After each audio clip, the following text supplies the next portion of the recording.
The sun rose from the east when our group of 4 reached their destination, and Caden announced, "Home sweet home! Welcome to the Dark Howler's Pack, Talia."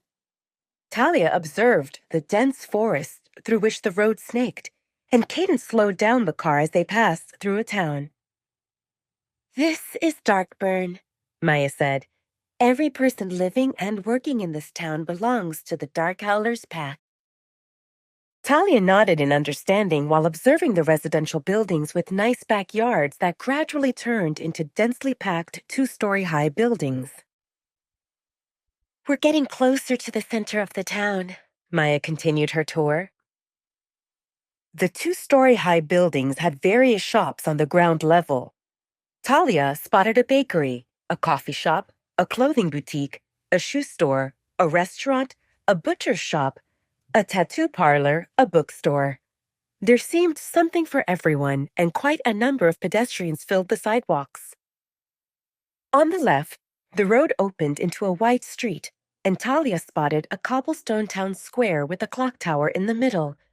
There stood trees and several benches, and other than a coffee shop with outdoor seating, Talia also saw 2 street vendors. One sold popcorn and the other ice cream. Based on the number of people there, it looked obvious that the town square served as a popular hangout spot. "We'll have a fair in 10 days, Maya explained when she saw Talia's eyes lingering toward the town square that now fell out of sight. "There'll be music, performances, sweet treats, and everyone will come. You'll love it." Talia smiled a little. She never attended a fair, and she couldn't imagine how it would look, but it sounded fun. And based on Maya's words, it appeared that Talia could go as well. After leaving the town, they drove for another few minutes before stopping in front of a large 3 stories high building that the forest surrounded. "This is the Pack Hospital," Maya said. "When you finish with the checkup, you'll join us at the Pack House. I'll ask Stephanie to prepare something tasty for everyone." Talia didn't know who Stephanie seemed, but she understood that this marked her cue to leave the car. Talia felt surprised that Alpha Damon alighted the car as well. "Make sure her room looks ready," Damon told Maya through the mind link. "Where will she stay?"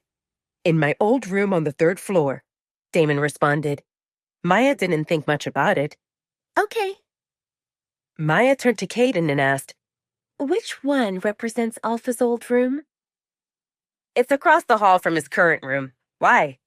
Caden responded.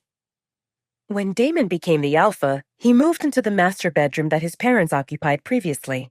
"He just told me to make sure that room looks ready for Talia." Caden smirked. "So, he'll put her in a room that sits right across the hallway from him." Maya shook her head. "What does he think? If he wants to hide that she represents his mate, he shouldn't keep her on the floor that belongs to the Alpha. No outsiders ever stayed there before." Caden chuckled. "He probably knows that he should get Talia to stay like any other single Omega, or at least on the first floor with Stephanie. However, the bond messes with his mind, and he's not thinking, because the only thing on his mind involves wanting to be close to her. I can bet that in a week from now, they'll share a room. His room." "No way," Maya felt confident. "Damon seems clueless about romancing a woman, and that woman seems petrified. The only way to win her over involves moving slowly. If he goes his usual Damon on her, she'll run away." "Do you think he'll let her leave?" Maya didn't have an answer to this question, but Damon wouldn't keep a woman against her will, right? In the Pack Hospital. "Talia, this is Dr. Travis Arzt." Damon introduced the doctor who expected them. He represents the best doctor around.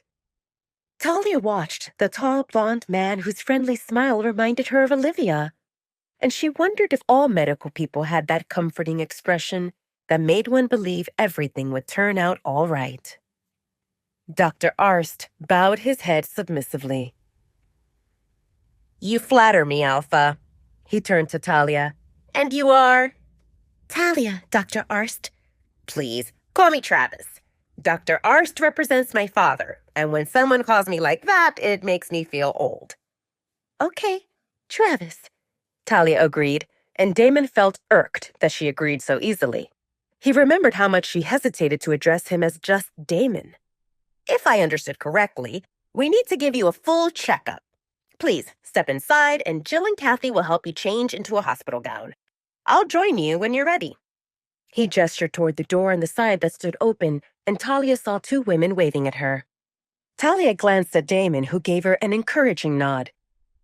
This will take at least 1 hour, Alpha, Travis said to Damon. Who should I notify when we finish? Damon frowned. He didn't feel happy that the doctor sent him away. I'll attend the exam. Travis looked visibly confused. Does a reason exist for it?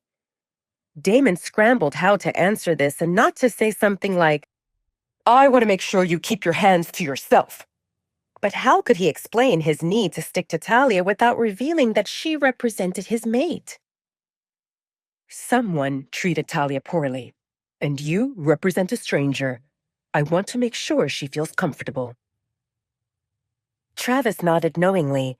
I understand your concern, Alpha, but she seemed fine so far. Jill and Kathy know what they're doing. What? Damon roared, and Travis shrunk, unsure why Damon flipped from polite to raging within a split second. What caused this murderous glare?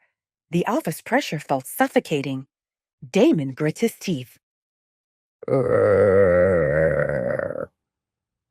I need to take a look at her wounds. Please, wait outside. Fine. I guess I'll wait. But I'm not happy about it, Damon said sternly. Travis looked flabbergasted.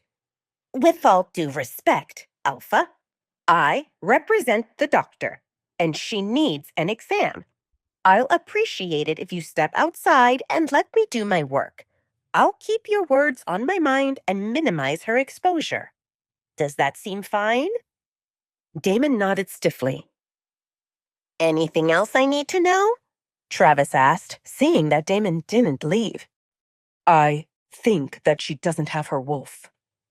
Travis thought about how that made sense. That would explain the bruises. Don't worry, Alpha. This doesn't represent my first time examining a person without a wolf. I did my residency in a human hospital. Eventually, Damon left Travis's office with, I'll wait in the hallway. Travis gave Damon a strange look. Shouldn't Alpha seem busy? Damon had a reputation as a workaholic, yet now he would dawdle in the hallway for at least 1 hour. Travis guessed that Talia represented someone important. Maybe she served as a spy or a relative. There existed no other explanation why Alpha would bring her here and wait for her personally. Wait, that's not the end. You've just had a free taste. Now get the full story on the Pocket FM app, link in description. Check out our next video and playlist, and don't forget to like, share, and subscribe.